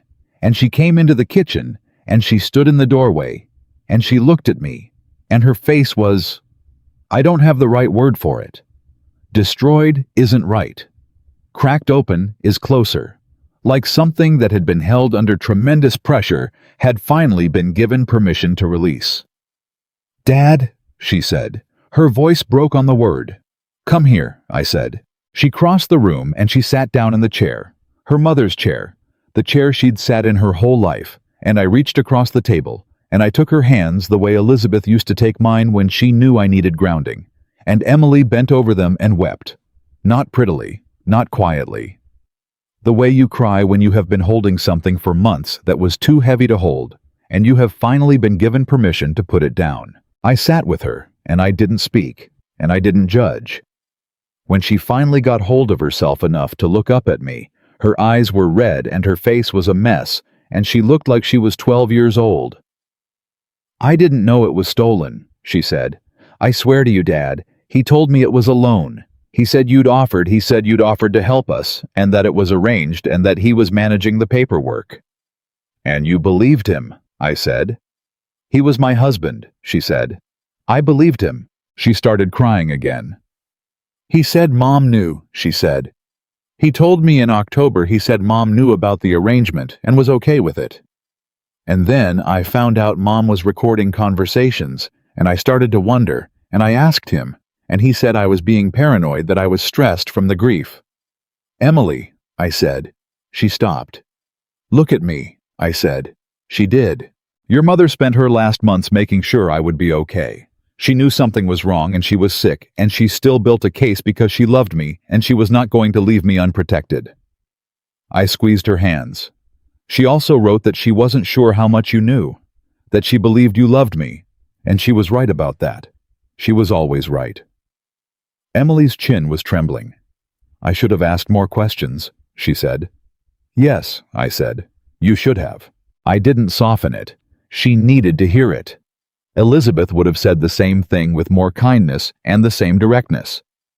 But you were in a marriage with someone who was deliberately keeping you just informed enough to be useful and not informed enough to feel responsible, I said. And that is a very specific and calculated kind of manipulation. I paused. That's not an excuse. It's a context. She nodded slowly. What happens now? She said. Marcus Reed files tomorrow, I said. The DA's office will take it from there. Ryan will be arrested. There will be charges. I watched her face as I said it. It's going to be very hard. There will be media attention probably. People who know you will hear about it. That is going to be painful. I know, she whispered. The question is what you do with the painful part, I said. And that is entirely up to you. She sat there for a long time, my daughter in her mother's chair, with her mother's eyes looking at her hands in mine. I want to testify, she said finally. If they need me. Whatever I know, the things he told me, the conversations, I'll tell them all of it. Something shifted in my chest. Elizabeth had been right about her. She loved us. She'd made a terrible mistake in what she'd allowed to go unquestioned. But she loved us. Okay, I said. Dad, she said. I'm so sorry. I know, I said. Not just for this, she said. For Mom, for the last year. I should have been here more. I should have been sitting in this kitchen more and asking more questions, and she was right here, and I let him make me busy with everything else, and I just... Emily. I said her name quietly, firmly, the way Elizabeth used to say mine when I was spiraling into something I couldn't fix. We don't do that. We don't sit here and list everything we should have done differently. Your mother would not allow it. She almost smiled. She really wouldn't, she said. No, I said. She was ruthlessly practical about guilt. She always said guilt was only useful for about 5 minutes. After that, it was just self-indulgence. Emily did smile then, small and broken and real. That's so her, she said. Yeah, I said. It is. We sat there together at the kitchen table, my daughter and I in the house where she had grown up and where Elizabeth had lived for 30 years. And outside, it was December in Pittsburgh, gray and cold and relentless. And inside, it was very quiet and very still. Not the emptiness of absence, something else. The stillness that comes after the storm has broken and before you've started rebuilding. The stillness of truth. The next morning, Marcus Reed filed the complaint with the Allegheny County District Attorney's Office at 8:47 a.m. By 11 o'clock, I received a text from Marcus with 2 words. He's arrested. I read the text. I set my phone on the kitchen table. I looked at the chair across from me. Elizabeth's chair, and I thought about a cold November morning 35 years ago in a town with one stoplight, a woman in a yellow dress arguing with a pastor and winning. I thought about 38 years of blanket theft and lost reading glasses and coffee cups and notes on bathroom mirrors. I thought about a wooden box with my name on it in blue ink. And I thought about what she had written at the end of her letter. You fix things for a living. Fix this one. Fixed, I thought. Elizabeth. It's fixed. The arrest didn't feel like I thought it would. I had imagined in those weeks of waiting in the nights when sleep wouldn't come, and I sat at the kitchen table, going through documents for the 4th or 5th time. I had imagined it would feel like something landing. Like a door closing. Like the particular relief of a machine that had been running wrong finally correcting itself and settling into the right rhythm. It didn't feel like that. It felt quiet. The same quiet the house had been full of since November. Just a different quality to it now, like the difference between the silence before a storm and the silence after one. Both are silent, but one is waiting and one is over. Marcus called me at noon on the day of the arrest. Ryan was taken into custody at 10:53, he said. He was at his office. They didn't have to go to the house, which I think is better for Emily. A pause. He didn't resist. Didn't make a scene. The detective I worked with said he looked... Marcus paused, choosing the word. Relieved, actually. That's what she said. I sat with that for a moment. Relieved. Maybe I understood that in a way I hadn't expected to. When you carry something heavy for long enough, there is a part of you that wants to be caught. Not the planning part, not the calculating part, but the part underneath all of that. The part that knows the difference between what you're doing and what you should be doing, and that has been exhausted for a long time by the distance between those two things. I didn't forgive him for it, but I understood it. "What happens next?" I said. "Arraignment tomorrow morning. The DA's office is filing multiple counts: wire fraud, elder financial exploitation, forgery, conspiracy. The conspiracy charge includes James Carter." Marcus paused. "With the recording, the forensic financial trail, and Elizabeth's documented evidence, the DA tells me this is one of the strongest cases her office has seen in this category." She used the word airtight. Airtight. Elizabeth had built something airtight from a hospital bed. "Is there anything I need to do today?" I said. "Nothing today. I'll call you before the arraignment tomorrow. The process is going to take months, Daniel. It's not going to be fast. But the outcome, I'm confident in the outcome." Another pause, and then Marcus said something he hadn't said in the entire weeks we'd worked together. "She did a remarkable thing, your wife. Most people in her situation, facing what she was facing physically, with what she'd discovered, most people would have fallen apart or stayed silent. She built you a lifeline." "She always did," I said, "even when I didn't know I needed one." After I hung up, I sat at the kitchen table for a long time. I wasn't thinking about Ryan.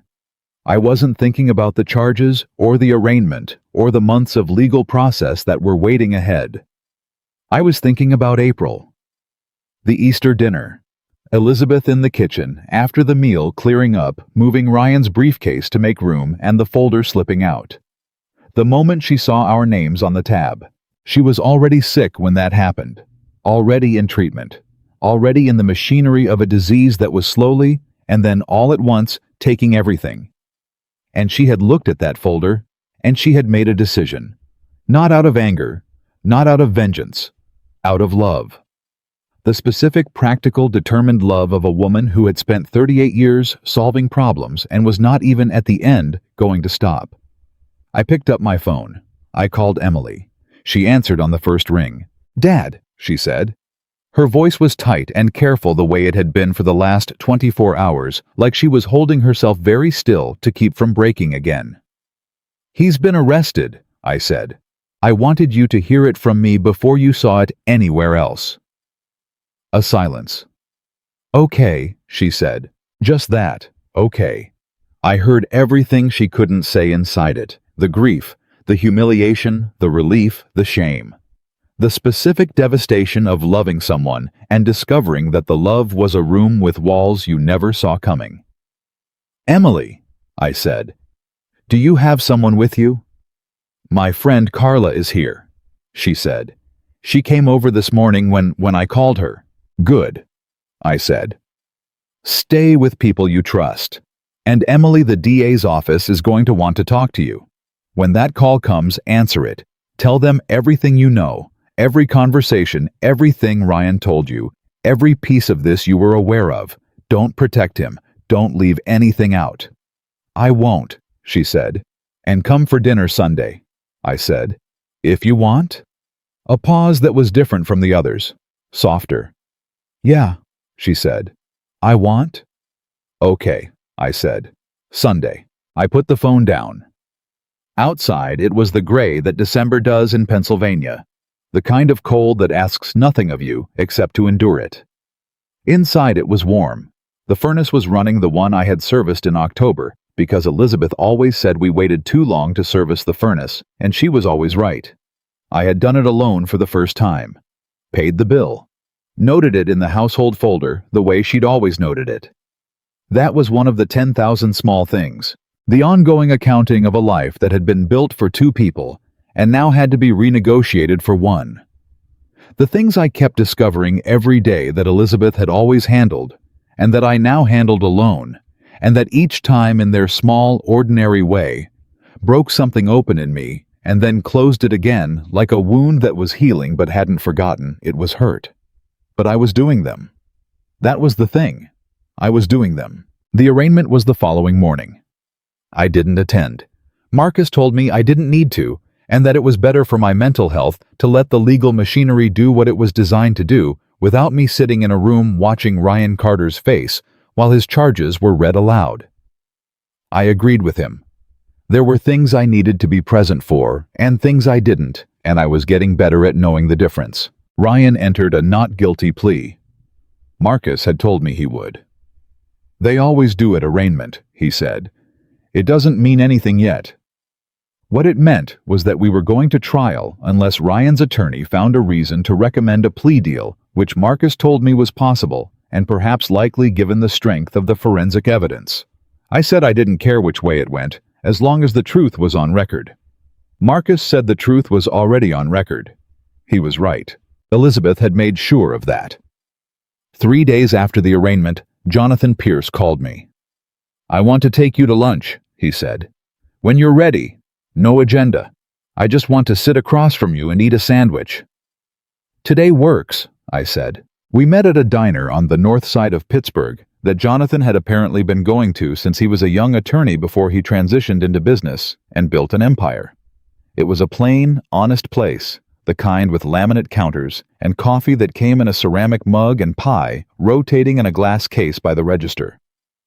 Jonathan Pierce, who could have eaten anywhere in the city, chose this place because Elizabeth had told him once that this was the kind of restaurant Daniel would actually be comfortable in. He told me that when we sat down. I didn't know whether to laugh or cry, so I did a small compressed version of both and then drank my coffee. "She talked about you constantly," Jonathan said. "You know that." But it was never small talk. She didn't fill silence with stories about you. She mentioned you when it was relevant and when it mattered. And it was always... He paused, turning his mug in a circle on the table. "It was always said with this very specific kind of certainty, like you were a fact, like you were something she had established a long time ago and built everything else around." "She was the same for me," I said. "The exact same." He nodded. "I want to ask you something," he said, "and tell me if it's too soon or too much because I mean it with full sincerity and zero pressure." "Go ahead," I said. "I've been thinking since all of this about the number of people this happens to." He leaned forward slightly. "What happened to you? The financial exploitation, the forged documents, the targeting of a widowed or widowing spouse. It's not rare, Daniel.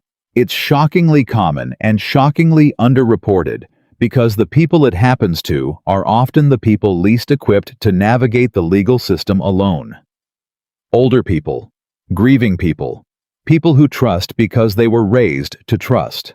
"I know," I said. "I want to fund something," he said. "A foundation, in Elizabeth's name, that provides legal resources, investigative support, and financial recovery assistance to families dealing with exactly this situation."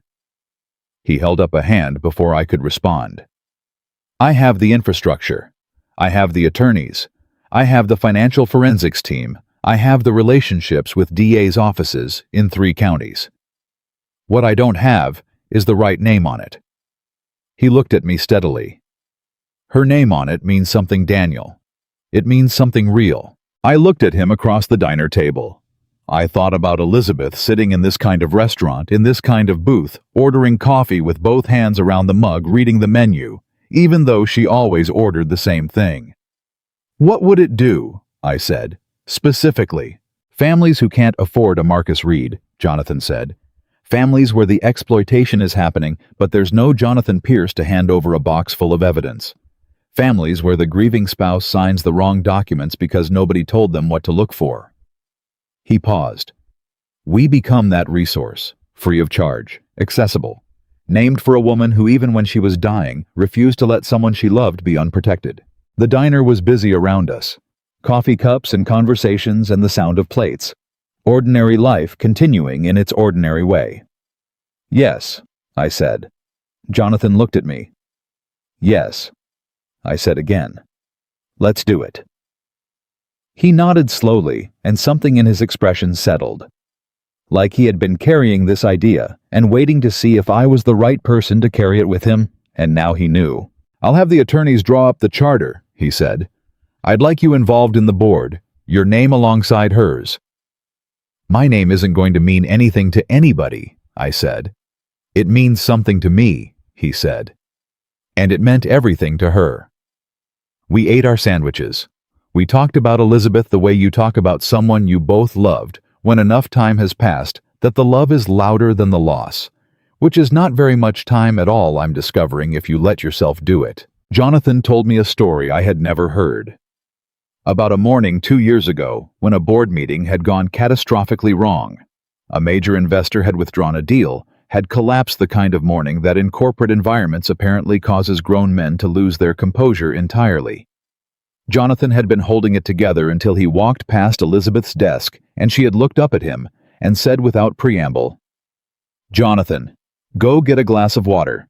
Sit in your office for 10 minutes and remember that you have solved harder problems than this before breakfast." Then she had gone back to her email. And the infuriating thing, Jonathan said, was that she was right. And I knew she was right. And she knew that I knew. She just didn't bother saying that part. I laughed. It was a real laugh. The first one I had produced that used the whole mechanism that came from somewhere in the chest and felt like it meant something. "That was her," I said. "That was completely her," Jonathan said. We were quiet for a moment. "Are you going to be okay?" Jonathan said. "I mean that as a real question, not a social one." "I'm going to be okay," I said. "Not right away, not all the time, but yeah." I looked at him. She set me up for that too, whether she meant to or not. She left me with enough to do that I can't just sit and dissolve. "She probably meant to," Jonathan said. "Probably." I agreed. The case moved through the legal system the way Marcus had told me it would, slowly, methodically, with the particular grinding bureaucratic patience of institutions that have been processing human wrongdoing for centuries and are in no hurry. The trial was scheduled for the following autumn. In the intervening months, Ryan's attorney made 3 attempts to negotiate a plea agreement, each one more serious than the last, which Marcus said was a reliable indicator that the defense had looked at the evidence and did not like what they saw. James Carter entered a guilty plea in February. Federal wire fraud charges given the multi-state structure of the LLC. He received a suspended sentence and full financial restitution requirements, which Marcus said was lenient, but not unusual for a first offense, where cooperation was offered. The cooperation he offered was testimony against his brother. His own brother. I thought about that. About what it said about the kind of man Ryan Carter was, that when the structure finally came apart, the first person to turn was family. Emily filed for divorce in January.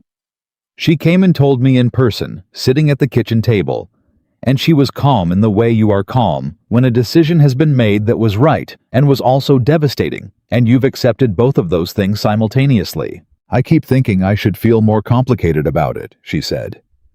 "And then I remember the recordings. And then I'm not complicated at all." "How are you otherwise?" I said. "Honestly?" She wrapped both hands around her coffee cup, Elizabeth's gesture down to the angle of the thumbs, and I don't think she knew she did it. "I'm angry. And I'm sad. And sometimes I'm angry that I'm sad because he doesn't deserve my sadness." She paused. "And sometimes I think about Mom, what she went through, what she knew. And I think she was sick, and she was scared, and she was still the smartest, bravest person in the room. And then I think I want to be half that." She looked at me. "Is that strange?" "No," I said. "That's not strange at all. That's how she worked. She made people want to be better." "She made it look easy," Emily said. "It wasn't easy, was it?"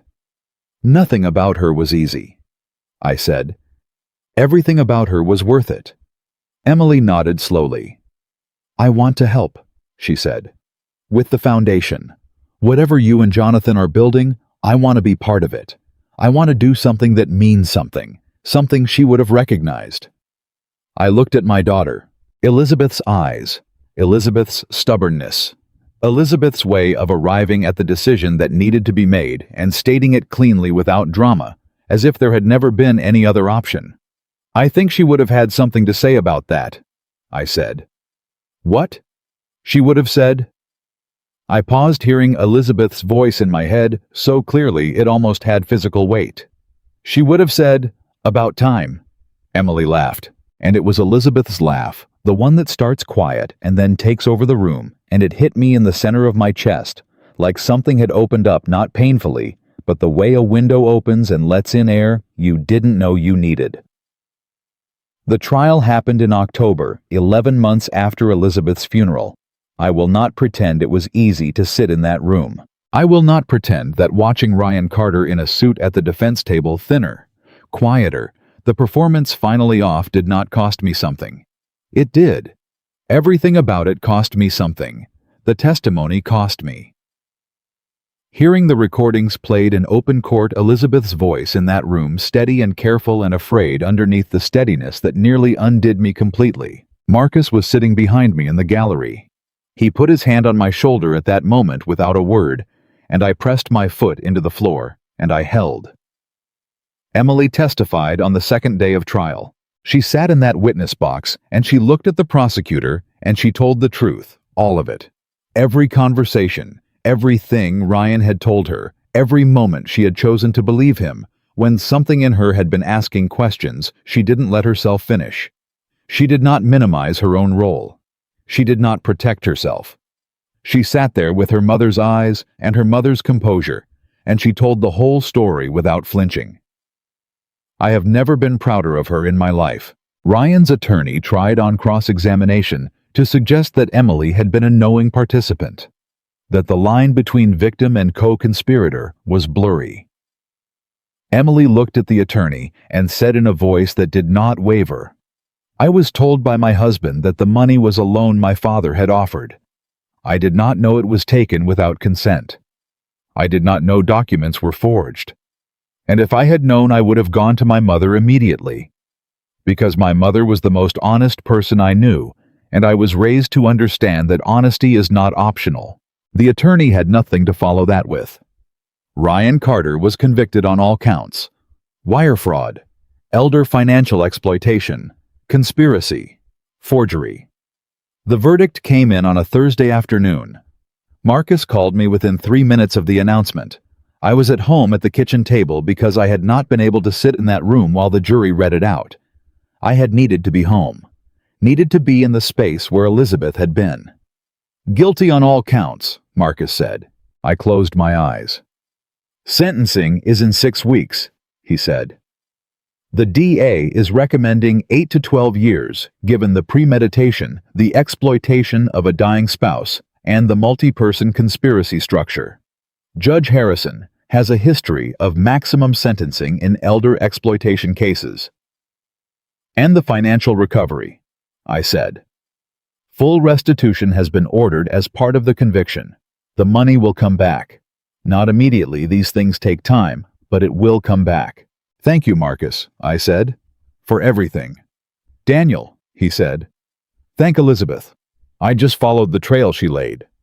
I put the phone down. I sat in the kitchen. After a long time, I stood up and I went to the cabinet where Elizabeth kept where I now kept the good coffee. The kind she bought for Sunday mornings and special occasions. I made a full pot. I got 2 mugs out of the cabinet the way we always had, and I poured 2 cups, and I set one on her side of the table, and I sat down with mine. I know how that sounds. I don't care how it sounds. It was the truest thing I could think to do. 6 weeks later, Ryan Carter was sentenced to 10 years in federal prison. I was in the courtroom for that one. I sat in the front row of the gallery with Emily on my left and Jonathan Pierce on my right and Marcus Reed directly behind me, and I watched. The judge spoke for several minutes before pronouncing the sentence. "I will tell you what I remember most," she said. "What makes this case particularly grievous is not only the financial harm inflicted on the victim, but the timing and deliberateness of that harm. The defendant began his scheme within weeks of learning that his mother-in-law, a woman who had welcomed him into her family, had received a terminal diagnosis. He used the period of her illness as cover. He used her family's grief as a mechanism. And but for the extraordinary foresight and courage of Elizabeth Whitmore, who documented this exploitation while facing her own death, the defendant would very likely have succeeded. This court honors that courage with its sentence. I sat very still through all of it. When it was done, when the room began to move again, Emily took my hand and held it. I let her. We walked out together. The Elizabeth Whitmore Foundation for Family Financial Protection launched the following spring. Jonathan had kept his word, as I had known he would. I was learning the thing about Jonathan Pierce that Elizabeth had understood from the beginning, the reason she had trusted him with the box and the instructions, and the most important task she'd ever assigned anyone. He kept his word. The launch event was small and purposeful. No fanfare, no ceremony, because Elizabeth would have found ceremony excessive, and I agreed with her. A press release, a website, a dedicated legal team and financial forensics unit accessible at no cost to families facing exploitation. A hotline staffed by people who understood both the legal complexity and the human devastation of what it felt like to be targeted by someone you loved. In the first 3 months, we received calls from 47 families. 47. In 3 months. In one region of one state. I thought about that number a lot. About all the people sitting at kitchen tables that looked like mine with documents they didn't understand, and grief that was being used against them, and no wooden box waiting in a CEO's safe to save them. Elizabeth had built one lifeline. We were building 47. And more. Marcus Reed joined the Foundation's advisory board. He brought 2 former colleagues from his years in the DA's office. Jonathan hired a full-time director with a background in social services and elder law. Emily, after her divorce was finalized, and she had put some distance between herself and the worst of it, came on as a volunteer coordinator. She was good at it, better than good. She had her mother's organizational instincts and her father's stubbornness, which turned out to be a highly effective combination in nonprofit work. One afternoon in late spring, about 6 months after the launch, Emily and I were working at the kitchen table together, my kitchen table in the house where she had grown up, sorting through intake forms from families who had contacted the foundation. And she looked up from what she was reading, and she said, "Dad, this one is exactly what happened to us." She slid the form across the table. I read it. Widower, 68 years old. Adult child spouse gradually taking control of financial accounts in the months following a spouse's death. Power of attorney documents filed without full understanding of their scope. Call them today, I said. I was going to, she said. She picked up the phone. I watched my daughter make the call, watched her voice steady and warm and practical on the other end of it, watched her write down details with her mother's handwriting, the same small, careful block letters, and tell a 68-year-old man that he was not alone, that what was happening to him was not his fault, and that there were people who knew exactly how to help. I couldn't speak for a moment. I just watched her. When she hung up, she looked at me and saw my face, and she said, "Dad, don't." "I'm not," I said. "You are." "I'm not," I said. "I'm fine." She reached across the table and put her hand over mine for a second. Just a second, the way Elizabeth used to a quick, firm press that meant "I see you," and then she went back to her paperwork. I went back to mine. I think about Elizabeth every day. That will not change. It is not supposed to change, and I have stopped waiting for the grief to become something smaller. It doesn't get smaller. It gets different. It becomes less like a wound, and more like a room you have furnished and learned to live in. Somewhere you didn't choose to be, but that is yours now, and that has things in it that matter, the memories, the years, the particular shape of someone who was the truest fact of your life for 38 years. I talk to her sometimes, at the kitchen table, at the cemetery on Sunday mornings when I bring coffee in a thermos, because she always said cemetery visits shouldn't require suffering through bad diner coffee. And I buy good coffee now, the kind she kept for Sundays and special occasions. And I bring 2 cups even there because some habits are not habits, they are just who you are. I tell her about the foundation, about the families we've reached, about Emily, about how she is becoming slowly, and not without pain, the woman that Elizabeth always knew was inside her, waiting for the right pressure to bring her out.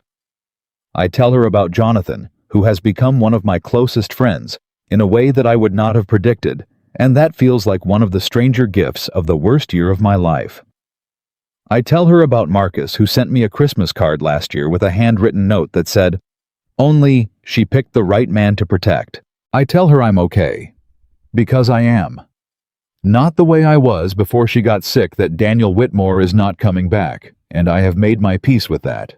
But okay in the way that matters. Standing, moving, building things, fixing things. She trusted me to do that, and I have learned slowly, painfully, one document and one phone call and one Wednesday lunch and one 47 family intake form at a time, that the right way to honor a love like hers is not to preserve it in amber. It's to let it keep working. That's what love does when it's real. It keeps working. Even after it's gone. Even when the person who carried it is gone. It stays in the room. It stays at the table. It keeps its hand over yours for just a second, just long enough, and says, "I see you." And then it gets back to work. Elizabeth Ann Whitmore did not lose her battle. She finished it. She built the case. She left the box, she trusted the right people. And she gave me what I needed to walk out the other side of the worst year of my life, standing on solid ground. She protected me before she left, and she gave me the tools to protect others after. That is not a tragedy. That is a life. That is what love looks like when it refuses to stop. And because of her, because of a wooden box with my name on it in blue ink, because of a woman in a yellow dress who argued with a pastor and won because of 38 years of blanket theft, and lost reading glasses and coffee cups, and notes on bathroom mirrors, and a voice that told the truth in rooms full of people who were lying, because of all of it, and all of her, I am still here. Still standing. Still building. Still hers.